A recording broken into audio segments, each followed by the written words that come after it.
Assalamualaikum warahmatullahi wabarakatuh. Bismillah, alhamdulillah, wassalatu wassalamu ala rasulillah. Allahumma la sahla illa ma ja'altahu sahla, wa anta ya hayyu ya qayyum taj'alul hazna idza syi'ta sahla. Allahumma rzuqnal ikhlas fil qawli wal amali wan niyyah. Udzakirukum wa udzakiru nafsi bi ikhlasin niyyati lillahi tabaraka wa ta'ala.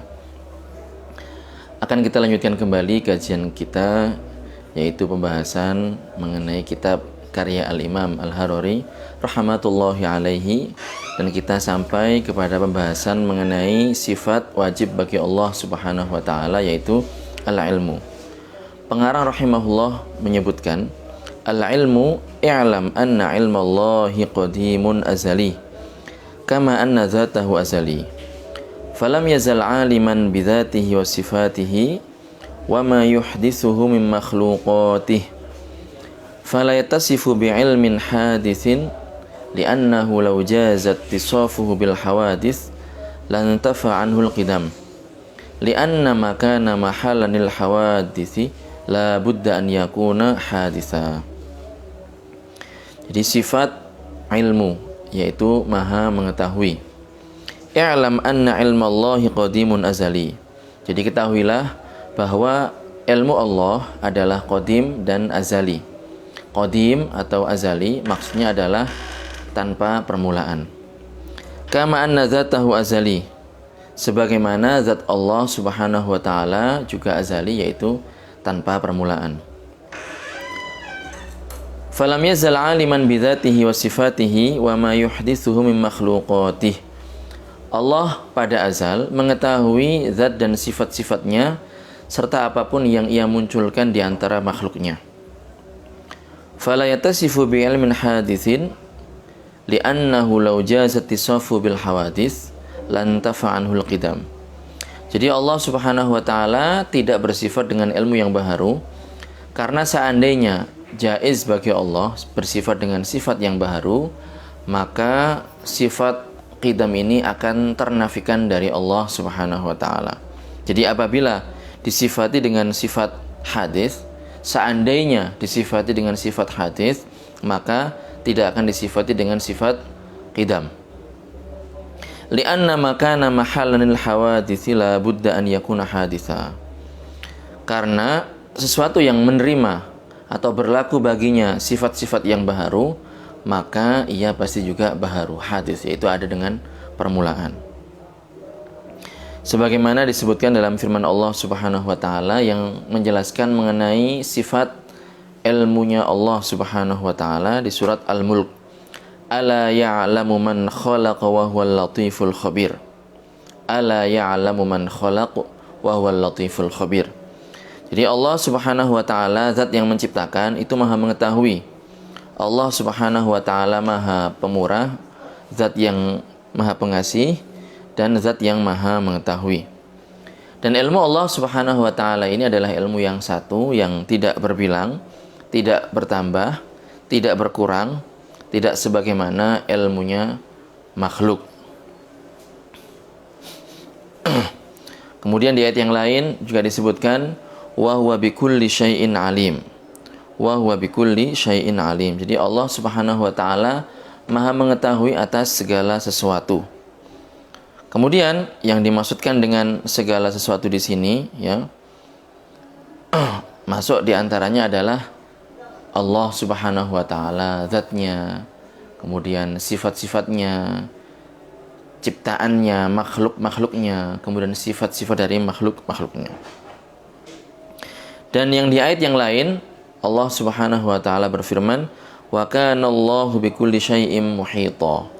Wa kana Allahu bikulli syai'in muhita. Jadi al-ihatah di sini meliputi di sini maksudnya adalah meliputi dengan ilmunya. Artinya Allah Subhanahu wa taala maha mengetahui. Jadi al-ihatah di sini adalah al-ihatah bil ilm. Jadi Allah Subhanahu wa taala mengetahui segala sesuatu. Dan tadi sudah kita sebutkan bahwa ilmu Allah ini mencakup zatnya, sifat-sifatnya, dan makhluk dan juga sifat-sifatnya. Artinya ilmu Allah ini lebih umum daripada iradah dan qudrahnya Allah Subhanahu wa taala. Jadi ta'alluqnya, keterkaitan dari sifat-sifat ilmu ini lebih umum dari ta'alluq atau keterkaitan dari sifat qudrah dan sifat iradahnya Allah Subhanahu wa taala. Karena sifat al-iradah dan sifat al-qudrah ini berkaitan dengan sesuatu yang mungkin secara akal. Adapun ilmu Allah Subhanahu wa taala maka berkaitan dengan sesuatu yang wajib secara akal, hal yang mustahil secara akal, dan sesuatu yang mungkin secara akal.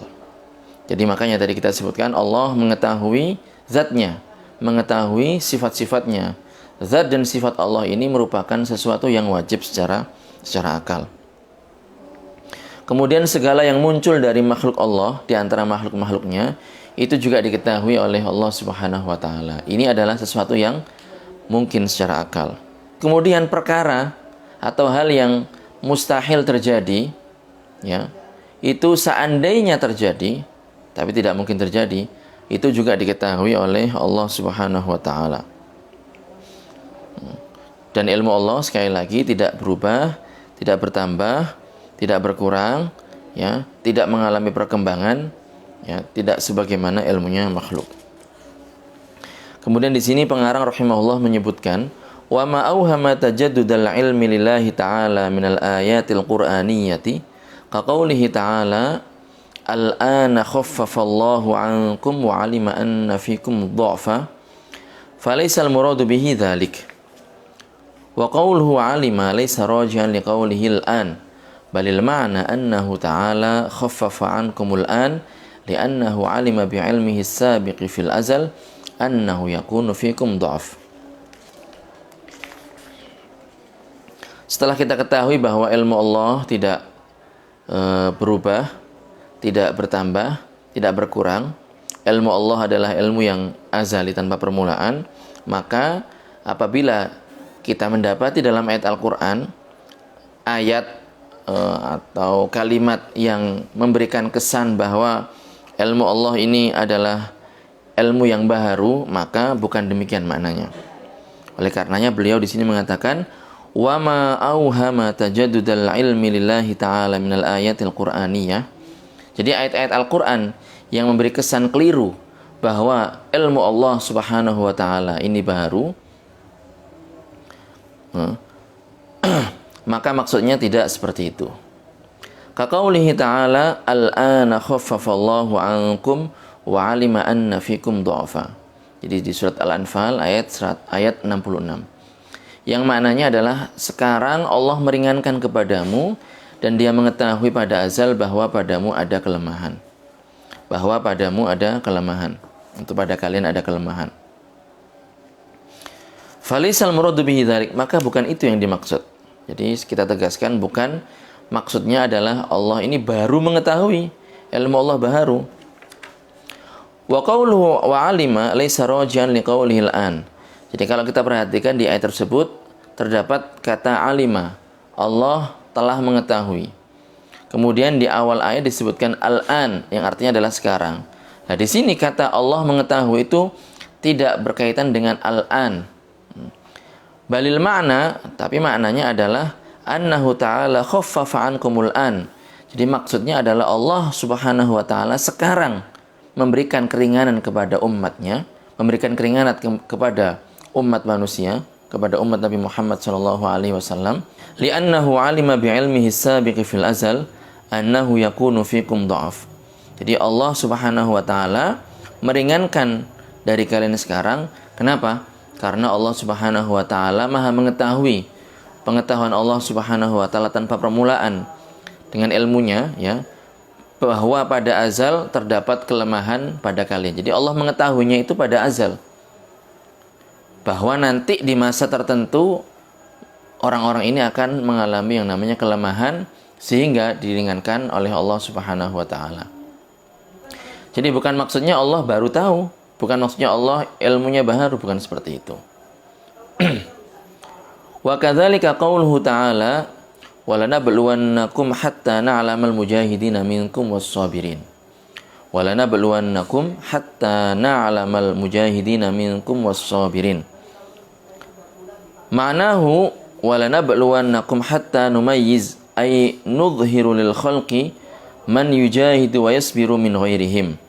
Wa kana Allahu aliman qablu kama naqala al-Bukhari dzalika an Abi Ubaidah Ma'mar ibn al-Musanna. Wa hadha syabihun bi qoulihi ta'ala liyamizallahu al-khabitha min at-thayyib. Liyamizallahu al-khabitha min at-thayyib. Jadi wa kadzalika qauluhu ta'ala, begitu juga dengan firman Allah Subhanahu wa taala, walanabluwannakum hatta na'lamal mujahidina minkum was-sabirin. Surat Muhammad ayat 31, yang mananya adalah, dan sesungguhnya kami benar-benar akan menguji kalian sehingga kami tampakkan kepada segenap makhluk orang-orang yang berjihad dan yang bersabar di antara kalian. Makna dari ayat ini adalah walanabluwannakum, kami benar-benar akan menguji kalian hatta numayyiza, yakni kami tampakkan kepada segenap kepada kalian, kami tunjukkan kepada kalian, ainuzhira lil khalq, jadi kami tunjukkan kepada makhluk, segenap makhluk, man yujahidu wa yasbir min ghairihim, siapa orang yang berjihad dan bersabar dari yang lainnya. Jadi ditampakkan oleh Allah Subhanahu wa taala siapa saja dari kalangan manusia yang mereka ini berjuang kemudian bersabar atas ujian dan cobaan dari Allah Subhanahu wa taala. Adapun ilmu Allah Subhanahu wa taala adalah azali, tanpa permulaan. Allah tahu, Allah Maha mengetahui. Bukan maksudnya Allah baru tahu, Allah ilmunya baru, bukan itu maksudnya. Wa kana Allahu aliman qablu. Jadi Allah Subhanahu wa taala pada azal sebelum menguji hamba telah mengetahui hal ini. Kama naqala al-Bukhari dzalika an Abi Ubaidah Ma'mar ibn al-Musanna, sebagaimana yang dikutip atau yang diriwayatkan oleh Al-Imam Al-Bukhari dari Abu Ubaidah Ma'mar bin al-Musanna. Wa hadza syabihun bi qoulihi ta'ala liyamizallahu al-khabitha minat thayyib, yang mananya adalah supaya Allah menunjukkan, supaya Allah membedakan kepada para hambanya mana yang baik dan mana yang buruk dan mana yang baik. Jadi bukan maksudnya Allah tidak mengetahui, bukan maksudnya ilmu Allah baru, bukan maksudnya Allah baru mengetahui, tetapi maksudnya adalah Allah menunjukkan kepada para hambanya mana yang buruk dan mana yang baik. Jadi ini adalah penjelasan mengenai sifat ilmu Allah Subhanahu wa taala. Nah, dari sini kita paham bahwasanya tidak boleh dinisbatkan kepada Allah kebodohan tentang suatu apapun. Jadi tidak boleh mengatakan Allah bodoh, Allah tidak tahu, karena ini bertentangan dengan ayat Al-Quran.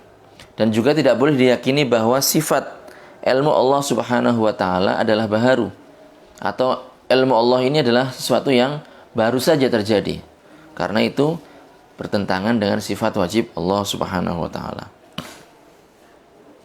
Nah, berikutnya adalah al-hayah. Al-hayah.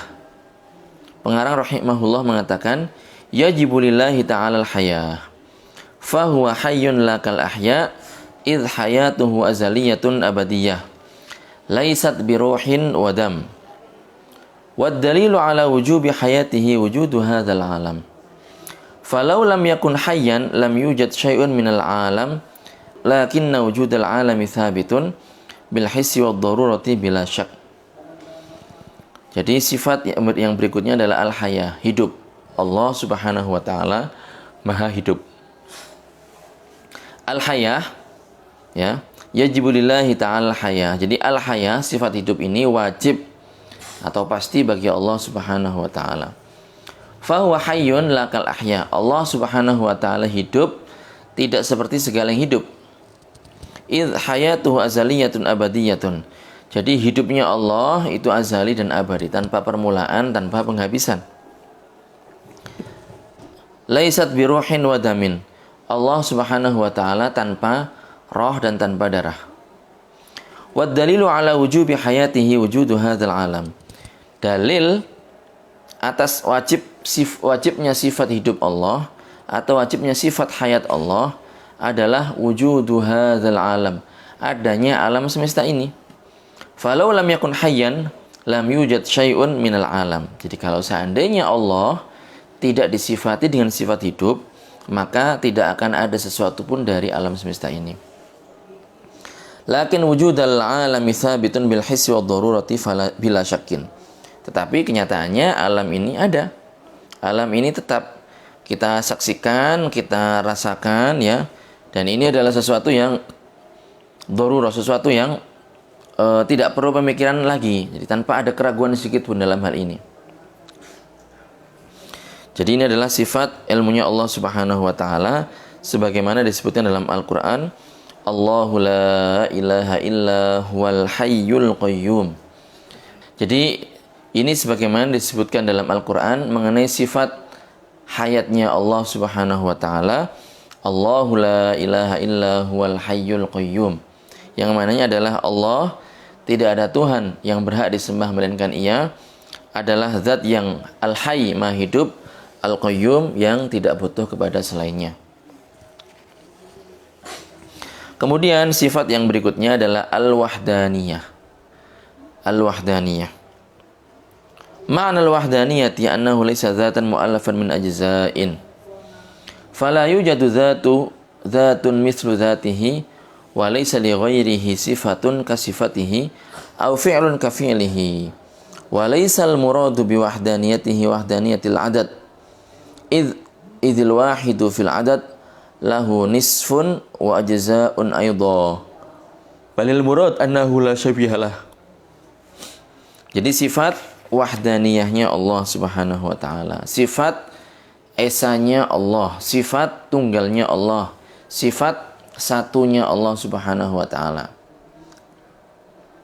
Ma'na al-wahdaniyati annahu laysa dzatan mu'allafan min ajza. Jadi makna al-wahdaniyah ini adalah bahwa Allah Subhanahu wa taala bukan zat yang tersusun dari bagian-bagian tertentu.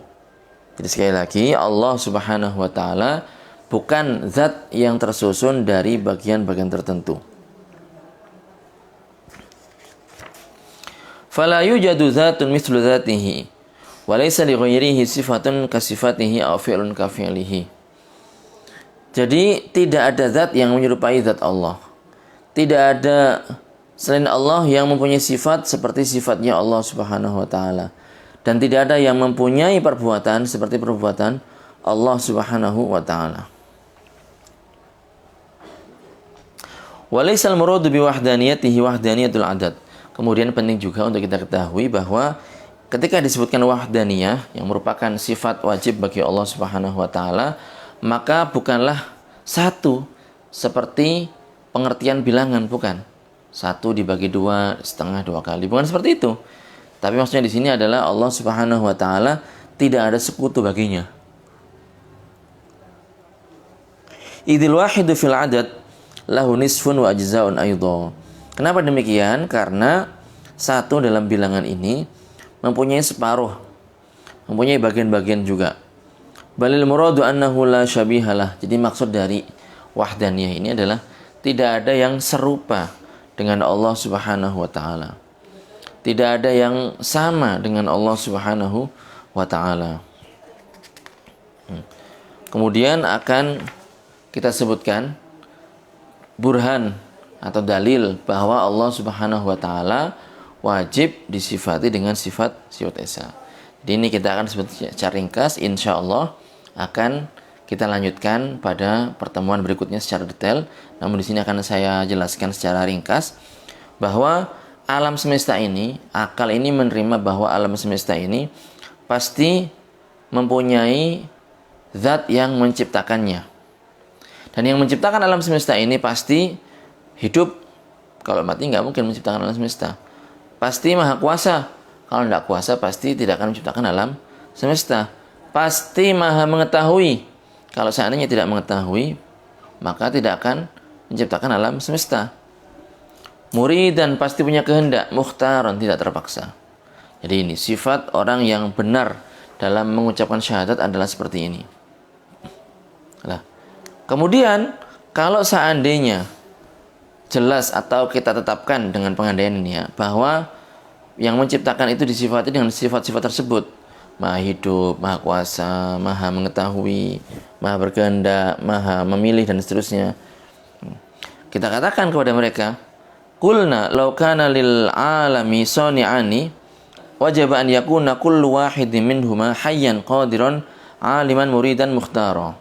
Jadi kalau seandainya alam semesta ini punya pencipta lebih dari satu, dua katakan, maka pasti masing-masing disifati dengan demikian. Maha hidup, maha kuasa, maha berkehendak, maha mengetahui, maha sifat-sifat Allah Subhanahu wa taala yang lainnya. Jadi tadi itu maha hidup, maha berkuasa, maha mengetahui, maha melihat, dan seterusnya. Kemudian juga tidak terpaksa, tidak ada yang mengintervensi Allah Subhanahu wa taala. Wal mukhtarani yajuzu ikhtilafuhuma fil ikhtiyar. Jadi kalau ada dua orang yang punya kehendak masing-masing bisa memilih, ya maka secara akal mungkin saja keduanya ini beda pilihan. Tidak ada yang maksa satu sama lain, atau orang ketiga yang maksa keduanya untuk memilih satu pilihan. Karena mereka adalah mukhtar, bukan orang-orang yang tidak mempunyai pilihan. Jadi seperti itulah nanti kalau seandainya demikian, jadi ada dua pencipta, maka pasti sifatnya seperti itu. Lah ini kan kalau seandainya dalam suatu peristiwa ternyata antara satu dengan yang lain ini saling berbeda. Bagaimana ini? Lah ini menjelaskan kepada kita bahwa Tuhan yang berhak disembah hanyalah Allah Subhanahu wa taala. Adapun selainnya, jadi selain Allah Subhanahu wa taala maka tidak berhak disembah. Nah, lebih lengkapnya untuk dalil atau burhan bukti tentang sifat esanya Allah atau sifat tunggalnya Allah atau sifat satunya Allah, maka insya Allah akan kita bahas pada pertemuan berikutnya. Mudah-mudahan bermanfaat, mudah-mudahan kita selalu istiqomah menjalani kegiatan kebaikan dan ketaatan, dan kita dilindungi oleh Allah Subhanahu wa taala dari segala penyakit dan mara bahaya. Barakallahu fikum. Wassalamualaikum warahmatullahi taala wabarakatuh.